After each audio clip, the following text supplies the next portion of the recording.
제16장.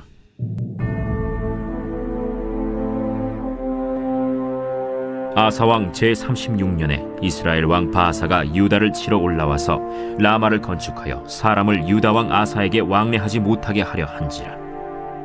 아사가 여호와의 전 곳간과 왕궁 곳간에 은금을 내어다가 다메섹에 사는 아람 왕 벤하닷에게 보내며 이르되, 내 아버지와 당신의 아버지 사이와 같이 나와 당신 사이에 약조하자.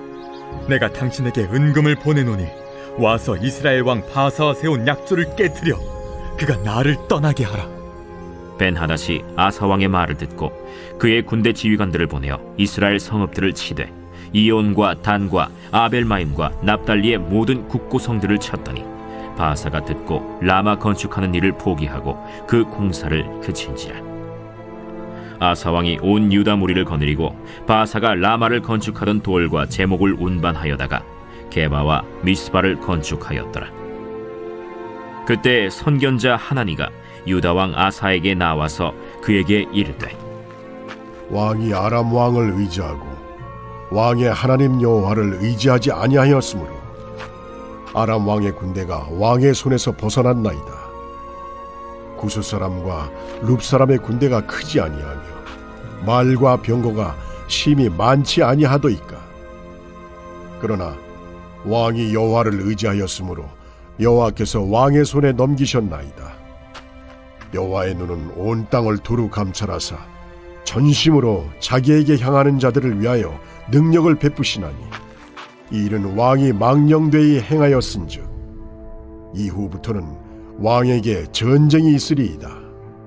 아사가 노하여 선견자를 옥에 가두었으니 이는 그의 말에 크게 노하였음이며 그때 아사가 또 백성 중에서 몇 사람을 학대하였더라. 아사의 처음부터 끝까지의 행적은 유다와 이스라엘 열왕기에 기록되니라. 아사가 왕이 된 지 39년에 그의 발이 병들어 매우 위독했으나 병이 있을 때에 그가 여호와께 구하지 아니하고 의원들에게 구하였더라. 아사가 왕위에 있은 지 41년 후에 죽어 그의 조상들과 함께 누우매 다윗성에 자기를 위하여 파두었던 묘실에 무리가 장사하되 그의 시체를 법대로 만든 각양 향재료를 가득히 채운 상에 두고 또 그것을 위하여 많이 분향하였더라.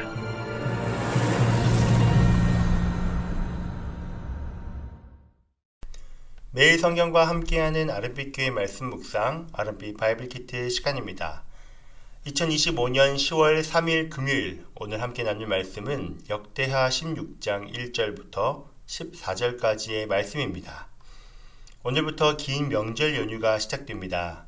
사랑하는 성도님들, 고향으로 가시는 발걸음과 긴 연휴를 보내시는 모든 시간들 가운데 하나님의 은혜와 평강이 넘치시기를 간절히 축복합니다. 우리는 유다왕 아사에 관한 이야기를 나누고 있는데요. 오늘은 아사 왕에 대한 마지막 이야기를 나누고자 합니다. 오늘 나눌 이야기는 어제까지와는 다른 아사의 모습의 이야기입니다. 아사가 남유다를 다스리고 있을 때 북이스라엘은 바아사가 다스리고 있었죠. 당시 이 두 나라는 서로에게 칼과 창을 겨누고 있을 때였습니다. 오늘 1절은 남유다와 북이스라엘이 한 지역을 두고 신경전을 벌이는 모습을 볼 수 있는데요. 북이스라엘의 바아사가 유다를 치러 올라와서 라마를 건축한다는 기록이 있습니다.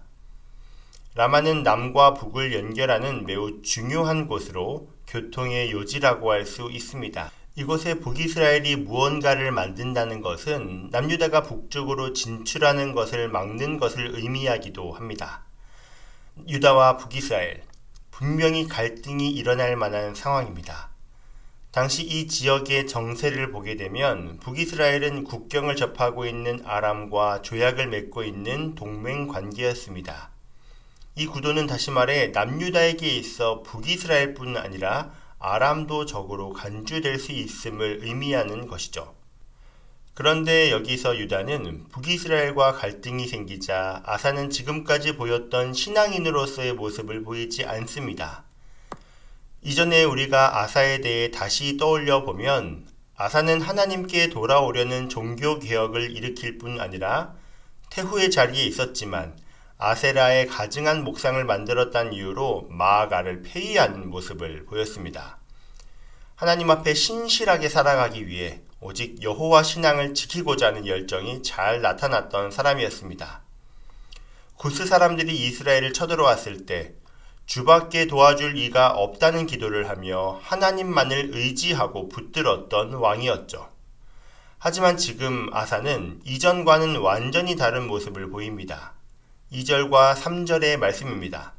아사가 여호와의 전 곡간과 왕궁 곡간의 은금을 내어다가 다메섹에 사는 아람 왕 베나닷에게 보내며 이르되 내 아버지와 당신의 아버지 사이와 같이 나와 당신 사이에 약조하자.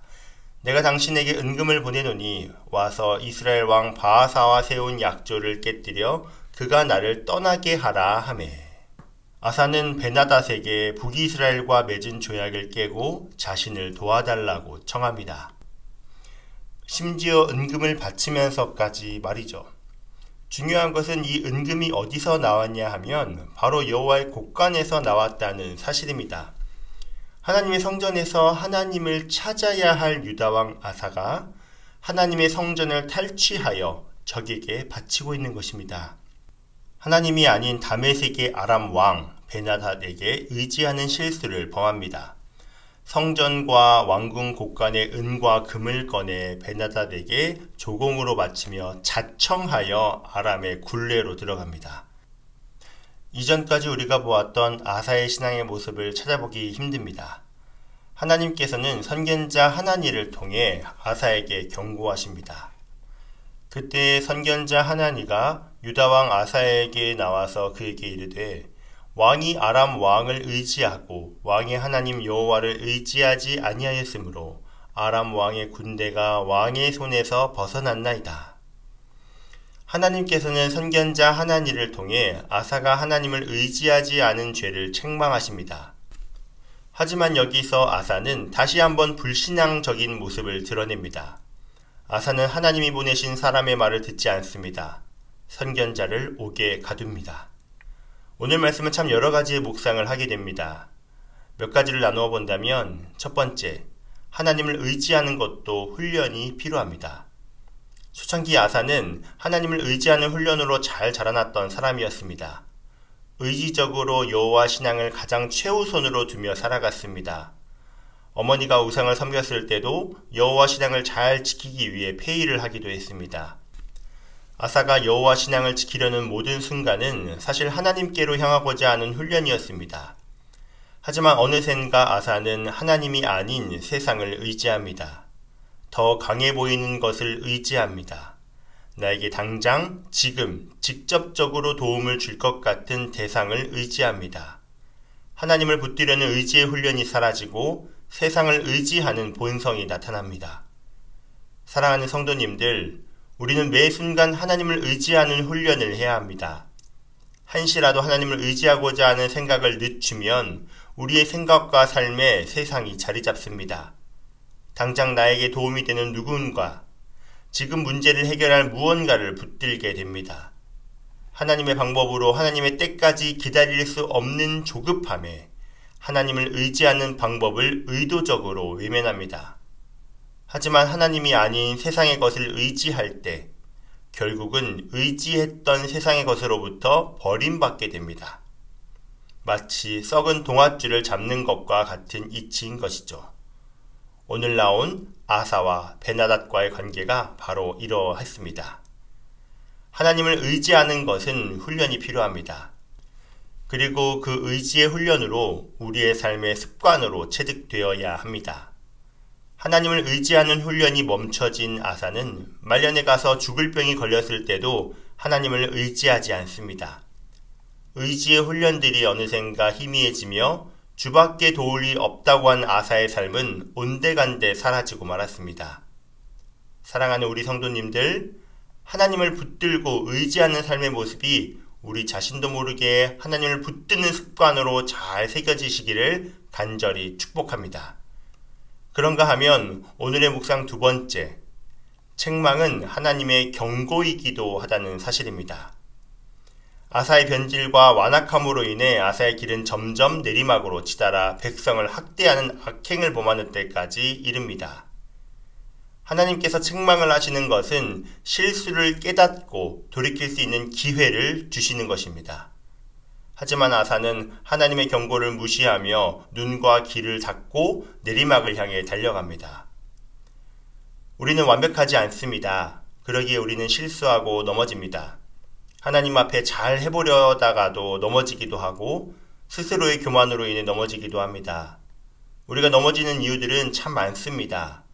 하지만 하나님께서는 자녀들을 사랑하셔서 그냥 넘어지게 냅두시지 않습니다.